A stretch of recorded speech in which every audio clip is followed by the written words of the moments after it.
This week, we will be using Microsoft Excel to explore the topics of data preparation and blending. You'll remember from last week's lectures that data preparation is the process of getting your data ready for analysis. For us, that will mean cleaning our data sets up when needed, changing how some of the data is formatted, and extending the data set by adding some new fields that didn't come in the original data set. For this series of online lectures, we are going to be assuming the role of data analyst, working for an organization that wants to improve its travel planning.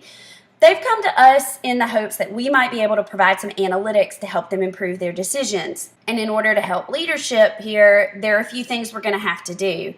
First, we need to understand what the organization's requirements are. They've already told us that they want help with travel planning, but what specific questions do they have? What information would help them improve their decision making? Next, we need to locate the data. Is it kept internally? If not, can we acquire the data from some external source? Assuming we can gain access to the data, then the final step before beginning the analysis is to get the data ready for analysis. That includes extracting the data from its source, which can be something as simple as downloading a data set from a website, or something far more complicated depending upon where and how the data is stored. It might also include changing the format of the data so that we can work with it in our chosen software tool. Once we have access to the data, we need to examine it to see if there are data cleanliness issues and address those issues where they're identified. If we have retrieved data from multiple data sources, then we need to integrate those data sources so that we have access to everything we need to perform our analysis. So let's start with understanding the organizational requirements.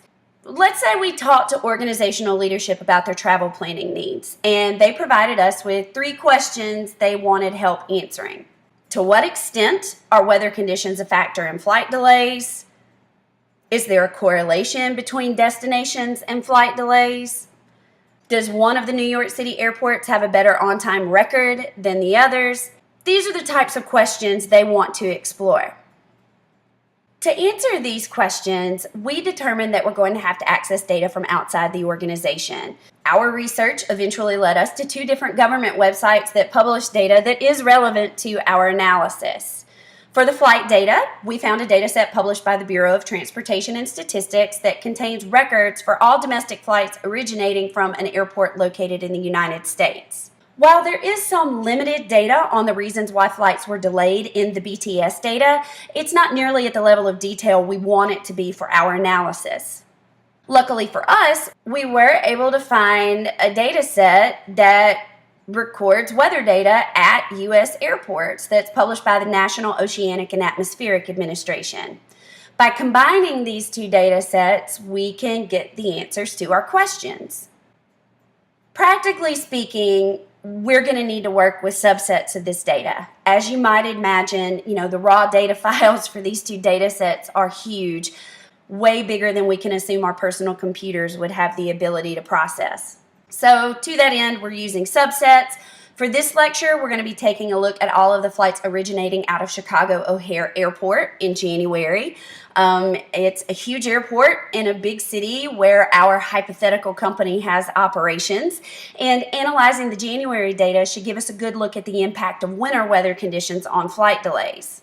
For your practice assignment, you'll be taking a look at airports servicing New York City for that same time frame. Here's a summary of the data contained in the 2 data sets. The BTS data set contains a record for every domestic flight, including the date and time of the flight, which airline carrier made the flight, where it departed from and where it was going, when it was scheduled to depart and arrive, when it actually did depart and arrive, and even more nuanced metrics like how long the flight spent taxiing in and out on the runway. If a flight was delayed, then it was assigned to one or more delay categories, of which weather is one. But all we know from the flight data set is whether a flight was classified as a weather delay or not. It doesn't tell us anything about the particular weather conditions that might have contributed to the delay. That's what we're going to get from the NOAA data. It contains a record of where the weather recording was made, along with the date and time, and then reports a wide variety of weather metrics that have the potential to be of use to us in our analysis. Primarily, though, our focus will be on the reported weather conditions. As you'll see when we get into the data, the codes that are used to report the weather conditions are not easy to interpret. But we do have something to help us. These websites where we access the data sets also posted documents called data dictionaries, which contain metadata about these data sets. The definition of metadata is data about data. And they contain information about the data's format and contents, including a list of all the fields contained in the data set and anything you might need to be able to interpret its contents. When we analyze the data, we can cross-reference the weather condition codes in the weather data with the code list in its data dictionary to help us make sense of what we're seeing. So now that we have a general understanding of the questions we have and the data available, we are ready to jump into Excel and perform our data preparation and blending work. And that is where we will pick up in the next video.